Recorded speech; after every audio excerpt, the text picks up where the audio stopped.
Good day, everyone. Welcome to our second video lecture for Unit 3. And still, we will be looking into Unit 3, which is nature of project-based and problem-based approaches in language teaching. In our lesson 1, we talked about the problem-based learning and language acquisition. And this time we'll focus on lesson 2, which is teaching English with projects or project-based approach.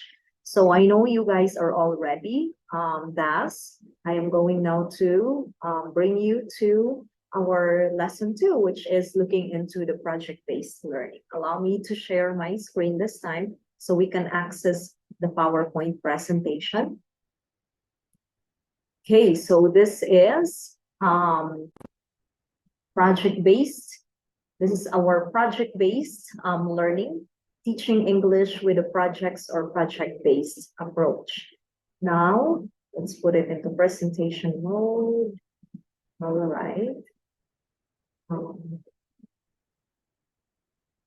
Okay, let me stop sharing first. I have to check if the audio is being shared as well. Okay. So here, project-based learning.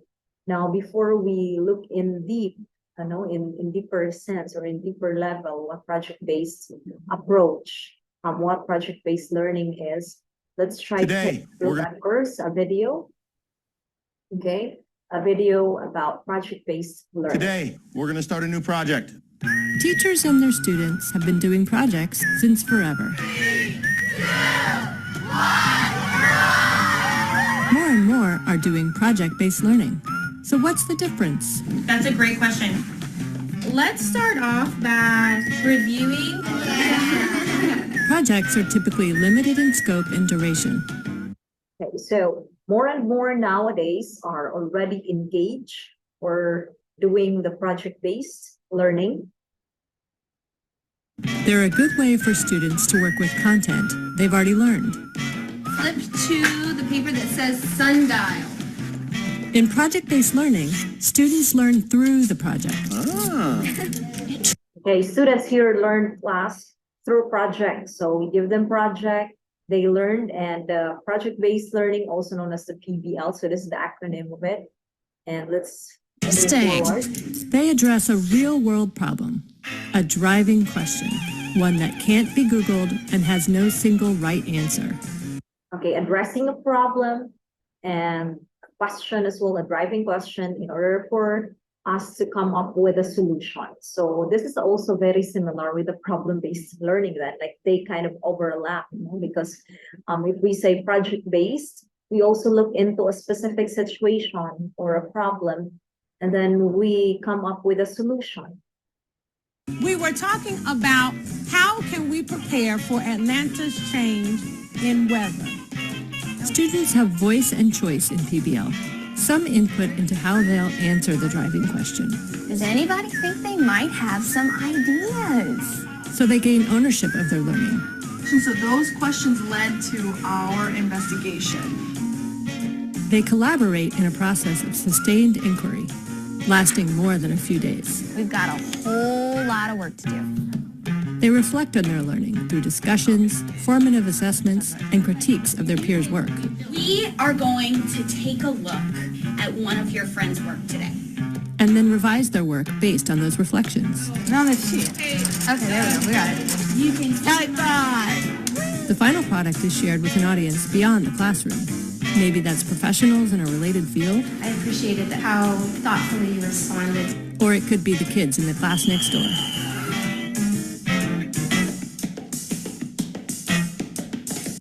Their output here is being shared. It could be they come up with a solution and they share their solution to experts. It could also be to other classes, to schoolmates. And especially now with the advent of technology and of course the help of technology, it would be easy for students to share this on social media, to share whatever solutions they come up with on social media. When students spend an hour exploring the 4 forces of flight by crafting a Mars lander out of paper, that's a project. when they spend a month simulating a Mars landing, analyzing the math and physics at work, and discussing their work with real aerospace engineers? And it sounds like you've done a little bit of testing to see if that works. Yeah.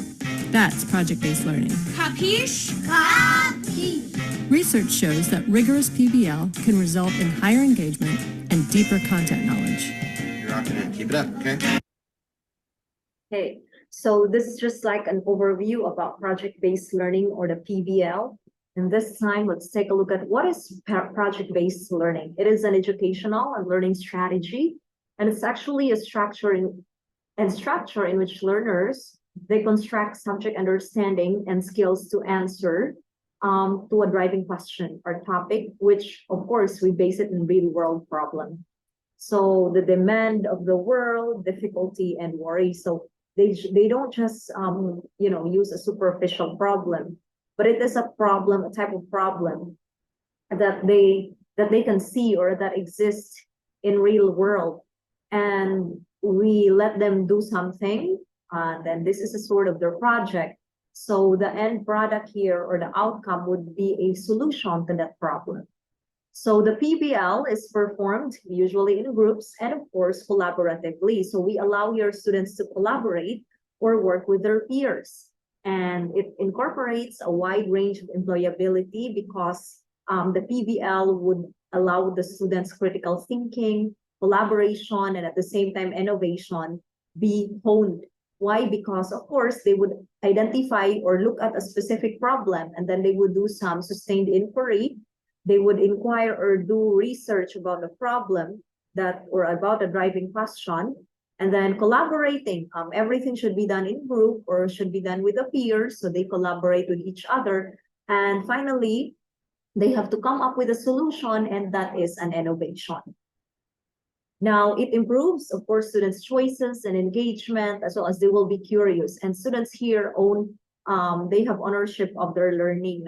A collaborative partner, as well as a publicly visible product, they are required for an authentic PBL. So that's why they would share the solution that they have come up with to experts or to people involved, but they would also see that probably it would be of use or utility. It also includes a constant process of self-reflection in the part of the students.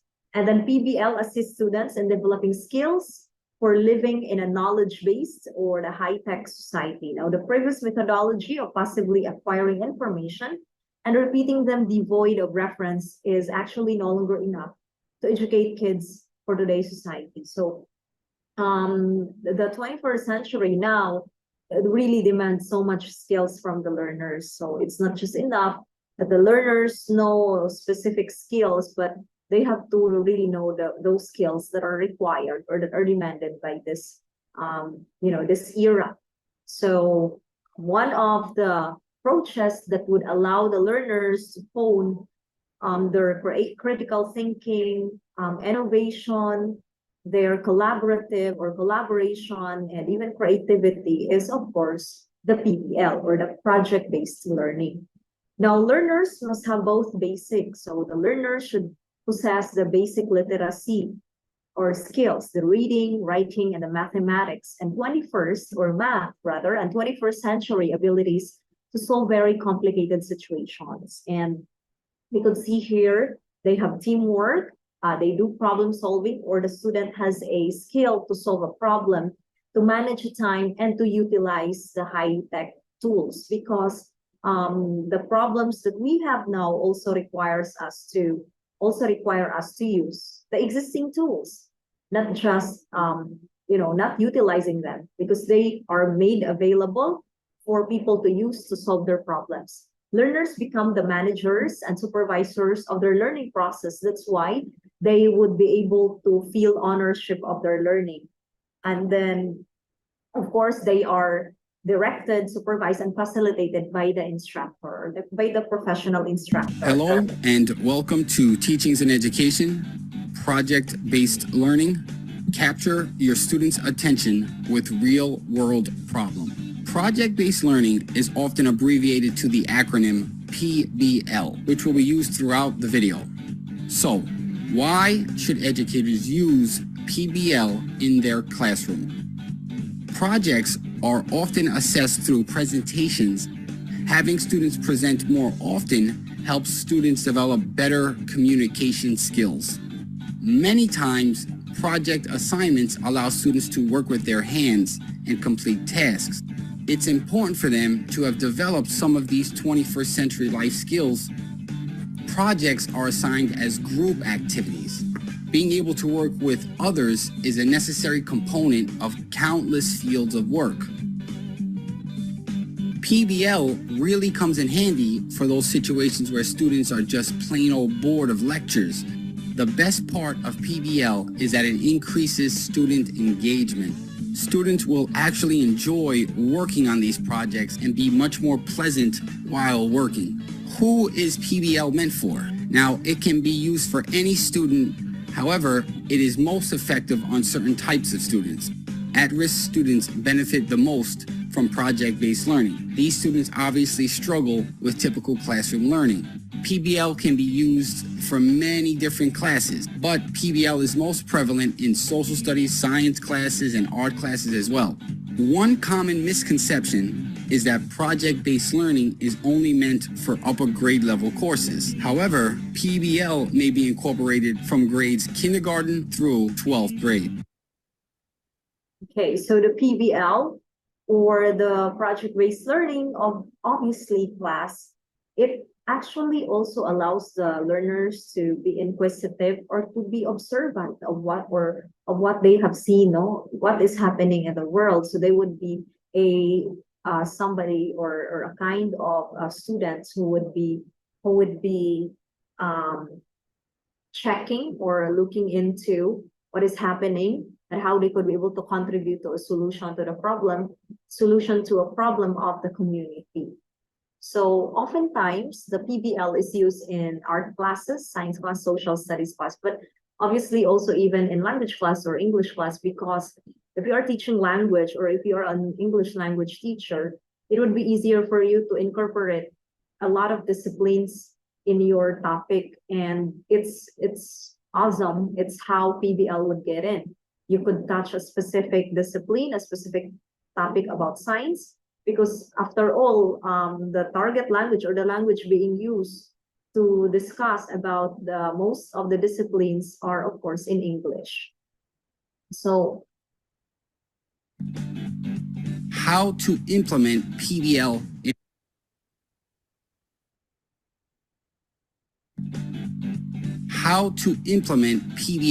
in our classroom. Every class project should begin with a driving question that is specifically aligned to a learning goal. The level of complexity of the driving question should be appropriate for the type of students in the classroom. The next step for implementation is the inquiry process. Students should apply learned knowledge, ask and answer critical thinking questions, and locate resources. In the next step, students find a solution to the driving question. Here is where students solve the problems, oftentimes with creations, models, and presentations. And the last step is to allow students to make their projects available to the public, to give students a voice. Now that we have done all this talking about PBL, let's take a look at some classroom examples. Here are a few of my personal creations that I am very proud of. This is a project where I asked students to build a model of the Titanic and examine the ways the ship could have been built much better. It is a 6th grade social studies project and includes reasoning. So in this example, the teacher asked the students to build a model Titanic. Writing, and research. The following project asks students to find the proper measurements and create a scale frame of a 2-bedroom hip model house. It was for a 12th grade math analysis course. And the last project asked students to convert from feet to inches and use the measurements to paint and create a miniature basketball court. It was actually used for an at-risk Algebra 1 course. So this is a very clear example. Though if you notice, the teacher here is teaching mathematics, math, social studies, math and social studies, and do have some special education too. So basically, it's a very good example, very specific. So project-based learning for English language About this learners. conversation Now, with- let's take a look at how a project-based learning or PBL would be utilized or would be applied or used in a language classroom or in a language What class. did you learn from this? What did you learn from each other that you didn't know before? My name is Shazia Parani Melstrom. I teach at Brooklyn International High School, a school for newly immigrated students, and all of my students are English language learners. I teach English language learners through a project-based curriculum, and one thing that I think works really well is using learning groups. I believe that through this interaction, So if you notice, the PBL would really allow the learners to interact and to collaborate with each other. If you, very obvious in the video. students not only advance their language skills, but also learn how to be better critical thinkers by examining material together and sharing various perspectives. The more students have the opportunity to interact with one another in the classroom through collaborative activities and experiential projects, the more their academic English skills will grow and deepen. Ultimately, it's my goal to help students maintain their native language and their cultural traditions, as well as strengthen their English language skills. So here, the teacher is making sure that the students maintain their native language, their culture, while they are learning, of course, the target language, which is English. And adapt to the United States. It was kind of a little hard for me doing the translation in Spanish because I don't know that much. And there's some words that really confused me and I didn't even know how to say in Spanish. So by doing this newspaper, it made me develop more how I translate, how I write or read Spanish. This type of service learning project enables students to feel a sense of empowerment and feel that they are making a difference in their communities. So PBL is a good approach, and it is a kind of approach that I believe students would really feel that they are part of class, they are part of every session. And it's just so fulfilling that at the end of the approach or at the end of it, you could be able to come up with something that you thought or for you would be a solution to a specific question or would be an answer to a question or a problem. Now, there are importance of project-based learning, and there are three most significant aspects of the PBL activities that actually contributed or that contribute to greater student understanding. A is that a PBL is a student-centered approach. So the professor's position here is that also a co-learner, who participates in the child's development and not just somebody who does the lecture, but a type of teacher who learns with the students and participates in the child's development and growth, because we allow our students to explore and we allow them to be collaborative. And as a result, the learner will be able to exhibit their ability while working by themselves. So that's why they would be able to have ownership of their learning because they do the work. And then the teacher here, of course, does facilitate. Now, multidisciplinary approach. So this is multidisciplinary. When seen from a singular viewpoint, real world problems actually do not just talk about a specific area. Real world problems, exist in different areas, in different sectors, different disciplines. So it could be addressed using the PBL. The PBL enables students to obtain information from different academic fields, and it would aid their comprehension of the fundamental problem. So may it be problem that deals with numbers, it will also be problem that deals with some phenomenon or in every area there is really a problem, especially now. The world is getting more and more complicated. So the type of setting it's collaborative. So the first, student-centered, second, multidisciplinary approach, and then we do have the third, which is collaborative setting. So a collaborative environment is a final element of the PBL, and it is just a great way to we encourage here cooperation and teamwork from the learners. And they will find, learners would definitely find this challenging to some common ground with cross-functional groups at first. But one of the fantastic advantages of PBL is that it brings the elimination of discrepancies, or there is no barrier to being diverse in the classroom because students are allowed to work with each other. So there is, of course, a collaboration. Hello, teachers. Welcome to class. I'm Cindy Farr, and today we're talking about how we can challenge our students, get them excited about learning, go deeper into content, and remember what they've learned longer. Project-based learning, or... So that's how we can challenge our students, and they go deeper into the content, not just the surface, not just a very shallow level of understanding about the subject, but they go deeper thanks to PBL, or the project-based learning. PBL could be our answer.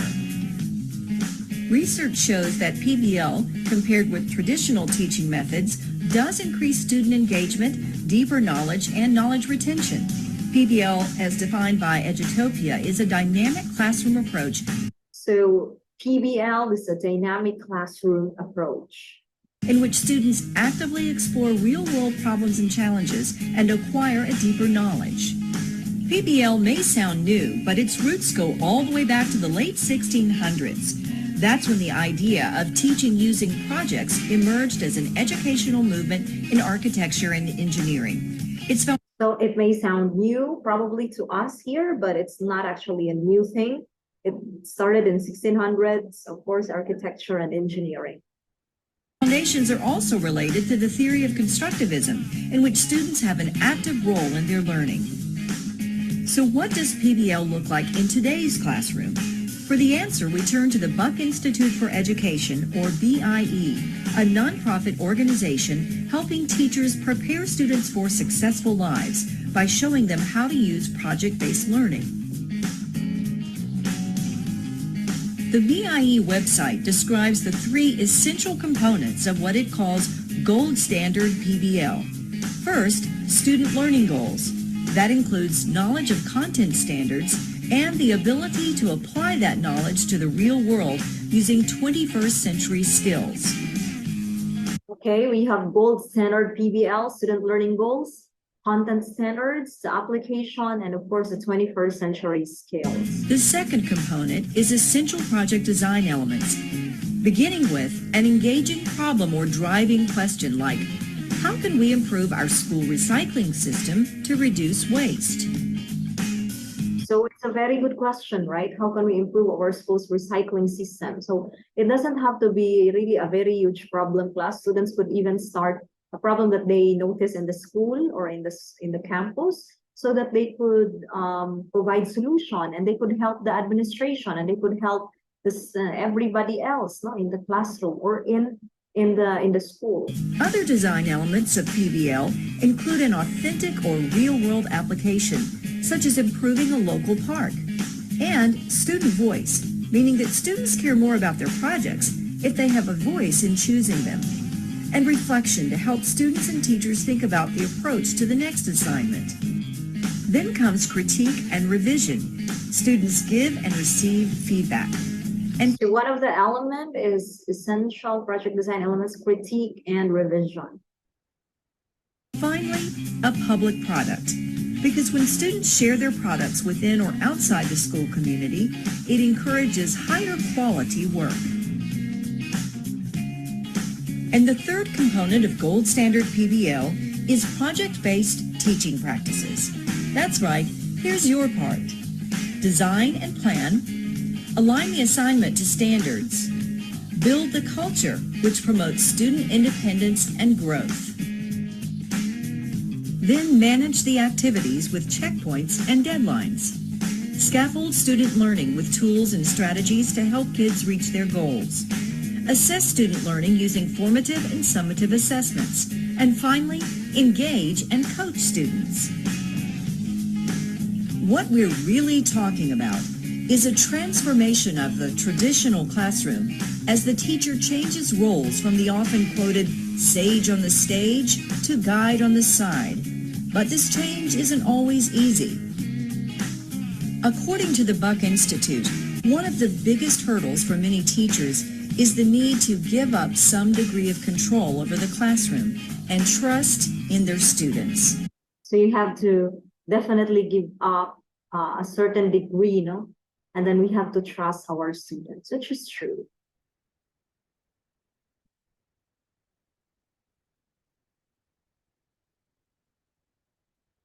Another challenge with PBL is the time it takes students to complete projects. Despite these issues, there are so many benefits to project-based learning that have been researched and documented. Let's look at that evidence. In a 2011 study, researchers determined that PBL had successfully exposed students to important workforce skills such as teamwork, managing conflicts, decision-making, and communication skills. In 2013, a study was conducted on the effect of PBL on the success of sixth graders in science class, and researchers found that group significantly outperformed the other students who learned with traditional teaching methods. In the article, The Cognitive Science Behind the Common Core, the authors discuss the close relationship between PBL and the Common Core emphasis on deeper understanding, higher order thinking skills, and real-world application. The authors say those benefits of PBL are well documented and that it may also be an effective instructional tool to narrow the achievement gap for low-performing students. To sum it up, project-based learning, or PBL, has enormous potential to better prepare students for the workforce they will be entering someday, while helping them to remember and enjoy their learning a lot more along the way. Okay, so it prepares students to become workers, or it prepares them for their future workforce. And of course, by doing that, they also enjoy. That's because of project-based learning. So I believe the video class has given us additional inputs about PBL, which are really great. So what are the important elements of project-based learning? So we have significant content. So the significant content, it is where you outline the learning goals, looking at your standards, and you refer to them frequently is helpful. So you don't need to stress yourself and fit every learning standard, but just enough to ensure you're meeting some of them. So we have to make sure there is significant content. So a need to know, creating a hook for the introduction of a project. So a hook is more about you're going to entice, important to get your students interested and engaged. Or about sa lesson plan pa ni, of course, you have to have your springboard. Its purpose is to generate the curiosity of the classroom. So you are going to set the classroom. It could be in the form of a video, a guest speaker, or a lively discussion. Now, the driving questions should be abstract enough to get your students wanting more. And we also have the driving question. Now, after significant content, you have a need to know. Driving question is the question that your students will be working towards answering with in-depth inquiry. So it should have a sense of not challenge and purpose as well. And every activity will work towards the answers to this question. The question should be complex enough that it cannot also be answered class by just searching the answers on Google, because there's no point. Voice and choice by students. So the fun part here is that the students will do the planning. There is ownership. So ownership comes into play in this stage of their project-based learning, because they are the ones setting their own learning paths. And below, we outline many project-based learning examples, such as brochures. You let them create infographics, 3 diagrams, and more that allow students to choose what medium they would like to display their information in. So we have here also 21st century. So 21st century skills, students are asked here, or will be observed to use technology. They will collaborate, or they will collaborate, they are being creative, they communicate, and they, of course, use their critical thinking. And these are very, of course, we all know these are 21st century skills that if you're assigning the students to do authentic tasks, these are the things that we required from them. Now, in-depth inquiry and innovation. So students who are being inquisitive, would be asking questions. So this where they will be finding answers to the many questions that will evolve as they conduct their research. They will be using websites, the books, articles, and videos to dive into the subject they're exploring. And all this gathered information will be used to create their product. And then you have reflection and revision. So at this stage, students will use rubrics, exemplars, peer editing, and feedback from their teacher to create high quality work. It's an ongoing process that is a great way to self-reflect on the process and drives students to continue improving. Now, after that, they need to present it. So they will have public presentation. So it's time to show off all the things that they work hard for. Okay, students put a lot into their projects in a public setting. So it doesn't have to be just to classmates, but it can be larger, like schoolmates, including their parents, even experts, a larger community. They go to the local government unit, they could present it. So public also doesn't have to be in front of a live audience. It could also be done online. So they can brainstorm what they see best fit in terms of how they would like to present their own projects. Now, can I do PBL online? There is this question. Yes. So how would you do it? Demonstrate a version of the project if possible. Use drawings or examples to communicate what you mean. All that new vocabulary can also be overwhelming to the audience. Use mobile device-related tools such as taking photos of the students' drawing or writings, or take screenshots on the laptop, then print the students' work para sa sunod na klase. And then we'll keep the learner involved in the decision-making by allowing them to choose the design, the layout, colors, or something from their culture that they want to teach you. Write a schedule of what you will do and when this may turn into a project in itself. Now, we also have here, for example, project-based learning. We do have the learning goals, ideas come from the students. It could be there, of course, there's a problem, there's a challenge.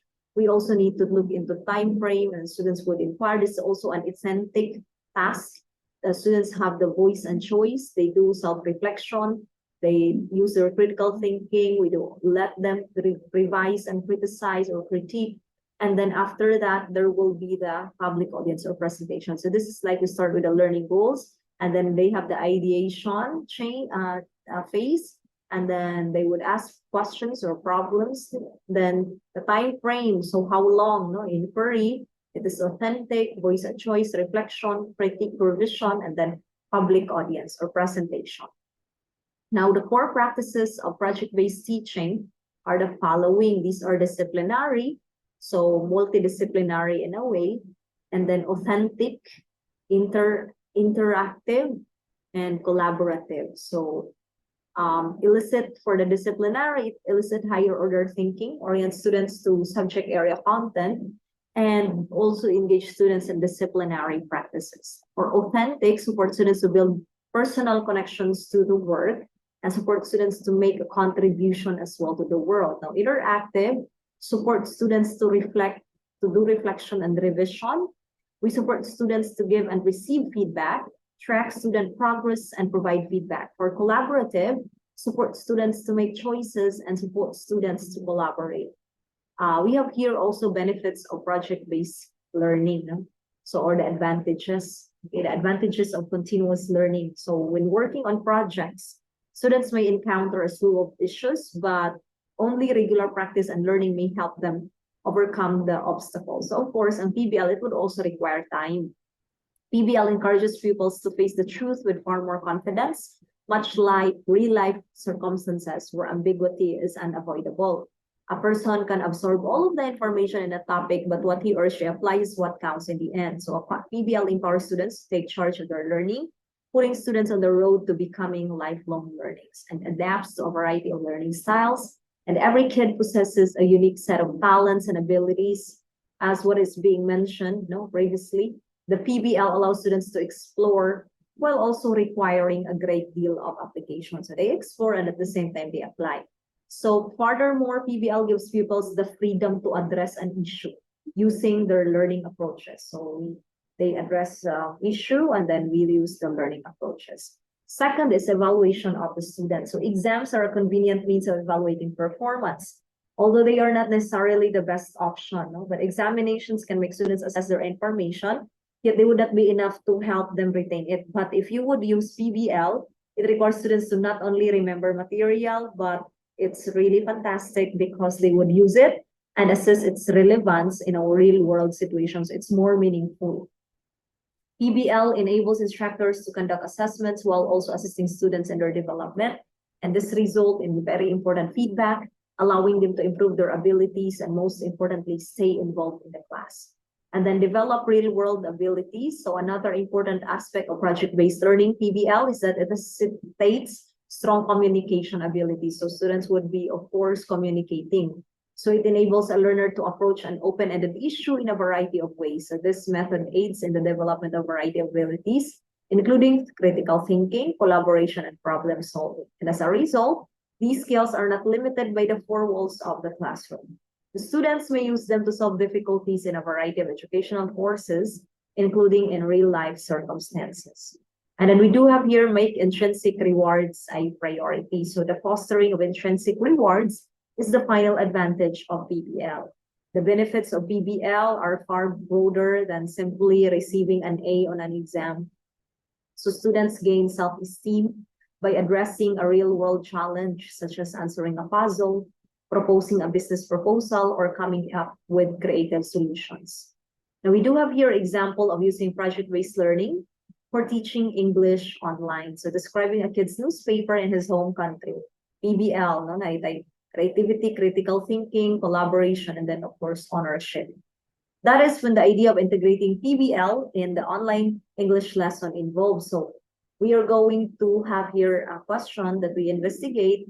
For example, the differences and similarities in our respective countries. So in order to illustrate and explain this investigation, we are going to design a newspaper that compared some things from the country China with the other students, for example, from USC, and they would write short news articles to teach each other. Now, the student was the expert in the style of a newspaper, and this empowered him to seek out new vocabulary in order to explain it to the teacher or to explain it to each other. So together, they would list and describe the items they would need to complete the project. And then they would set date to start working on the newspaper. And in each 1 hour class session, about 15 minutes, what was reserved at the end of the class for working on the project. So it is not really like a short term, it could be a long term, no? Because it has you need to undergo processes here, steps. And then students would end up writing about desserts, for example, chocolate chip cookies and Bintang Hulu, famous islands, Key West and Haina, and wild animals, snow wolf and woodchuck. So the student here would draw a picture and handwrite his article inside a picture, and they would take a picture and send it to teacher after class or in the next class. So the teacher would print the drawings, writings, and together they would determine the layout of the newspaper. So it would be presented, and then they would follow the model and would send the pictures to him of the completed work. So you're going to put the newspaper together in respective locations, and then they would showcase, they would admire their work, they would show it to their parents or mother, and then they would discuss that we could do differently next time, how to improve some revision as a newspaper. So the project here is, of course, the newspaper. On a side note, it's pretty great when the parents see artifacts coming from your teachings. So we do have here the project-based learning, no? Basically, this is just a review lang. We have here collaboration, employability, of course, community partners, feedback, revision, publicly presented product, reflection, authenticity. We look into the real world. And then we proceed with inquiry, student choice and voice, collaboration, employability skills, community partners, feedback and revision, publicly presented product, reflection standards, or we could go also this way. Yeah. So this is kind of the framework of the PBL, the project-based learning. Now we also have here other ideas for PBL. So students can write a song together. They could create a poll that the student must seek out responses from family members and or friends. And then we would let them design a poster. They would compose a collection of poems or articles. They could also create a book, virtual or by hand. So pwede song, a poll, a design, a poster, collection of poems or articles, write a book. They would compare sports teams in various countries, read a book and write a review. The review, being creative, the ideas are endless, you know, there's so many things. And we have here tips for success. Keep notes about a plan so you can stay organized and remember what you have done and said you will do next. No? show the students your handwriting, the drawings, it could be by photo or hold it up to the video cam. And then try projects that involve friends and family members, such as they would do interview or polls that identify simple food likes and dislikes, favorite colors, or ways to get to work and school. So this is very low level for me, of course, mga bata, no, the kids. But if you're dealing with high school, of course, we're on the higher level because high school would not be able to appreciate very low or simple PBL task. Involve mini homework tasks, such as a student writes a sentence by hand or draws a picture of ideas that you both had collaborated on online. So this will help link the project to each class. Now we have here 8 tips for teachers, 8 project-based learning tips for teachers. So the right technology, have to remember, we need to use the right technology because it would make all the difference. And then PBL forces students to see learning differently. And then we develop quality essential questions. So we have to take practice. We have to make sure we ask them essential questions. And then patience is the key here. PBL, they would do projects, and that's of course a team effort. That's why it's collaborative, no? Students and parents must understand the process, and PBL empowers students. Now, we have here, it's not doing projects. My students have completed, for example, many projects over the years, and I honestly thought that they were doing PBL, but after the summer, I finally realized it was not authentic PBL. I was simply having students learn by completing projects. Coming to this realization allowed me to find resources to learn how to implement authentic PBL into the classroom. Remember, class, a PBL does not only mean that students would make a project or something. They have to present it also. So dapat i-share with what they have created. If you are feeling the same as I did, don't worry. There are resource tools and shifts and thinking that can help you on your way. Now, students and parents need to understand the process. So to get started, I sought out resources that I had learned about over the summer. And I learned that there are several different methods of doing PBL. So the theme can be something created by the teacher, independently chosen by the students, or a combination of something in between. So because I had decided to implement PBL with my Spanish 3 and 4, I decided to follow an independent method, enabling students to pursue something of personal interest. And the opportunity for students to have choices through more independent learning leads to a more meaningful experience, a few of the great benefits of PBL. And then the opportunity for students to have choices through more independent learning also leads to a more meaningful experience. So a few of the great benefits of PBL. Now, this is difficult without students and parents, especially in this case, understanding how PBL works so they can buy in, support, and believe in this long tail approach to learning.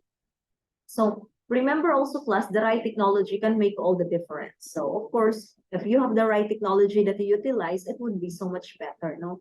For example, I started by explaining the purpose of doing PBL, what I hoped would be the benefits of doing this in Spanish 3 and 4, and using the resources I found, share the PBL elements with the students. And I wanted to make sure they understood the process as much as possible from the start. I knew it would be a learning experience for all of us, requiring ongoing reflection and feedback. In our classes, we use a few digital tools which help open up opportunities for communication and collaboration.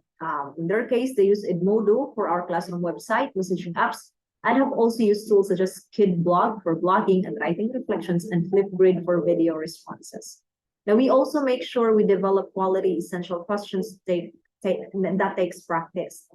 So you have to know that creating questions is also an art, it's a skill. So I had struggled with crafting my own examples of essential questions in the past during curriculum writing, and I knew this was an area that all teachers needed to work on. We all need to work on that. And what I learned is that essential questions are not answered with a yes or no, but those are kind of questions where you could not find the answer from Google that makes it essential. So essential questions will help students to become more curious, to seek more information, and in the process, develop their skills for problem solving and critical thinking. Now, project-based learning is a team effort. We have gone through this twice so far this year and are now focused on one final PBL theme. So it has been a tremendous learning experience for my students, and I have learned so much from them. We have covered many new topics that were related to culture, language, sports, family, and traditions. Now, the students enjoy having the chance to be in the lead, to drive in their own learning, and have become more reflective on their work and on this PBL process. This is very good kaayo ang PBL class. The availability of these PBL resources to guide teachers and students and other educators who offer support along the way was made all of the difference. The most powerful part of this has been the feedback from the students, and of course, positives and negative that could be different. And of course, we learn to be better from the negative because it's how we would improve. And then project-based learning empowers students. So empowers students because students here are doing the work and they have ownership. They are doing the task. Okay, and teachers to offer these project-based for students to find out about their passions and their interests and what they can do, their potential. No? And this is truly a great way to see students empowered in their learning because the teacher here does not only monopolize the learning. So the students are pleased about the work they have done, the progress they have taken, and are excited about this next phase. We reviewed the feedback, did a little bit more research, and had some planning conversations. And then project-based learning forces students to see learning differently. So we need to create opportunities for students to pursue their interests when they learn. And in order to prepare them for the real world, we should provide learning opportunities which connect them with other people, perspectives, and experiences. And the most difficult part for my students at the start of this was thinking about how they were going to present their information. And I kept telling them to work through the research part, gather their information first. They are reminded of what and why part, and the final product form would become more apparent as they progress. And then patience is the key. Of course, we have to make sure that we are patient enough because PBL would take time. And we have to communicate with students and parents and even colleagues. And the progress of doing this could be slow. So patience is a critical characteristic of any successful and sane project-based learning. So give it time, will eventually help the students to see the impact it has had on their learning. So this is actually now the end of our unit 3, and this is the end of lesson 2. So I hope class you understand more now about PBL, and next week we are going to do an activity on PBL. So please bring with you bond paper next week. So make sure on Monday you guys will have with you your bond paper, and we are going to work a certain task related to Unit 3. Then after that, of course, we proceed directly. So other topics for Unit 4 hopefully will be made available this week as well. So thank you very much, class, for watching our video lecture. I hope you learned a thing or two. I will see you on the next one. Bye, everyone.